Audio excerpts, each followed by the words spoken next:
Le buzz du room service.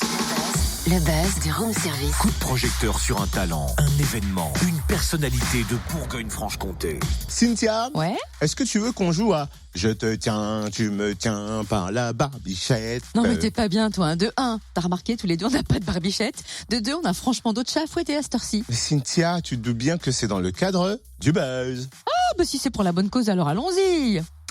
Je te tiens, tu me tiens par la barbichette. Le premier qui rira aura une tapette.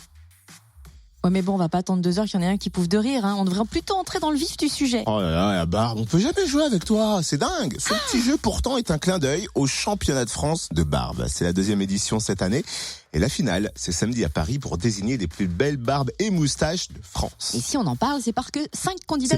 C'est Mais ben, c'est parce que Mais c'est pas que. 5 candidats de Bourgogne-Franche-Comté vont concourir et ça, c'est au poil. Découvrons l'histoire de ce championnat qui célèbre les barbus avec son organisateur Roy Alphon. Bonjour. Bonjour. Comment est né ce championnat? D'où est partie l'idée? C'est très simple en fait. C'est vrai que le championnat de France de barbe, c'est assez nouveau ici puisque c'est seulement la 2e édition qu'on fait cette année. Dans les pays comme les États-Unis ou même en Allemagne, c'est quelque chose de très populaire. Ça se passe presque comme un festival sur 2 jours. Il y a des centaines, voire des milliers de candidats. C'est vraiment ancré dans leur culture, ce qui était moins notre cas au point de départ. Et puis petit à petit, comme la barbe prend beaucoup d'importance également en France, il y avait un vrai besoin autour de ça. Il se trouve que de plus, notre marque sponsorise aux États-Unis et dans d'autres pays du monde déjà des candidats au championnat de barbe. Donc c'était une suite logique, si vous voulez, d'accompagner aujourd'hui les barbus pour un championnat et organiser le championnat en France. Et alors, quelles sont les catégories proposées? Au point de départ, il y a énormément de catégories, si vous voulez. Et après, en fonction des inscriptions des candidats, les catégories se font naturellement. Alors, on a 6 catégories, à savoir la barbe naturelle de plus d'1 centimètre, la barbe naturelle de moins de 20 cm, la barbe Garibaldi, la barbe Verdi. Ce sont des barbes vraiment très particulières comme le compositeur Verdi, c'est-à-dire avec les moustaches en croc, légèrement arrondies. Il ne faut pas qu'elle fasse plus de 20 cm justement. Et enfin la barbe freestyle, qui est une barbe où justement tout est permis. On peut customiser la barbe, la coiffer, la mettre en forme. Et enfin la catégorie moustache. Et on a une catégorie qui est une remise de trophée qui est hors catégorie, qui est le best in show, c'est le coup de cœur du jury. Sur les barbes freestyle, vous avez des présélectionnés, vous avez eu des choses complètement inédites, complètement loufoques par exemple? Alors concrètement sur les barbes freestyle, on n'a pas eu de visuel directement. Le comité n'a pas eu de visuel directement du rendu final. On a eu des barbes parce qu'il faut une certaine longueur quand même pour pouvoir le faire.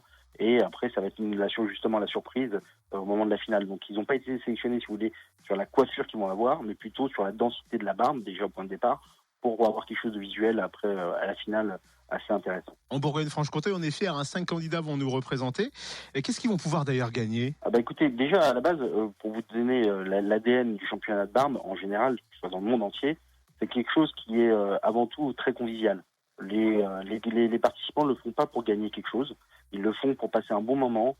Évidemment, on a des lots. Maintenant, c'est pas des lots spectaculaires. Ça va être évidemment de la cosmétique pour barbe de la marque Beardizer qu'on vend. Ça va être plusieurs partenaires avec des soins bucco-dentaires, avec une marque de lunettes qui nous accompagne aussi, qui va offrir des lunettes de très bonne qualité, des lunettes solaires à nos champions. Ça va être des marques d'alcool que je vais pas citer évidemment. Donc bon, vraiment, après, il a un gros panier avec pas mal de produits que nos partenaires nous offrent pour cet événement. Donc ça lui fait quand même un joli package, mais c'est vrai que c'est pas des lots spectaculaires où on l'envoie à l'autre bout du monde. C'est pas le but. Le prince Harry qui n'avait pas rasé sa barbe pour son mariage, lui, il serait hors concours ou il pourrait concourir dans une des catégories? Oui, il pourrait concourir dans la barbe de moins de 20 cm. Maintenant, après, ça reste quand même, il faut qu'il y ait quelque chose de visuel un peu, pas hors norme, mais un peu qui a une valeur ajoutée. C'est vrai qu'aujourd'hui, la barbe du prince Harry, soit elle est très jolie, mais elle va manquer un peu d'originalité pour pouvoir concourir dans ce genre de championnat. Bon bah déjà, on Sorry, Prince l'élimine. Harry. Merci. Il a déjà une belle femme, ça lui suffit. Merci Royal Fond, organisateur du championnat de France de barbe. Finale samedi donc à Paris. On souhaite bonne chance à nos candidats de Bourgogne-Franche-Comté, à savoir Loïc Papillon de Fixin en Côte d'Or et puis Jean-Marie Bourdier de la Vieille Loye dans le Jura. Également Johan Caton de Noidans le Férou et Emmanuel Georges de Ronchamp en Haute-Saône. Et enfin aussi bonne chance à Ludovic Godin d'Acollet dans l'Yonne. Et pour en savoir plus sur ce championnat, rendez-vous sur le net championnatdefrancedebarbe.com. Retrouve tous les buzz en replay. Fréquenceplusfm.com. Connecte-toi.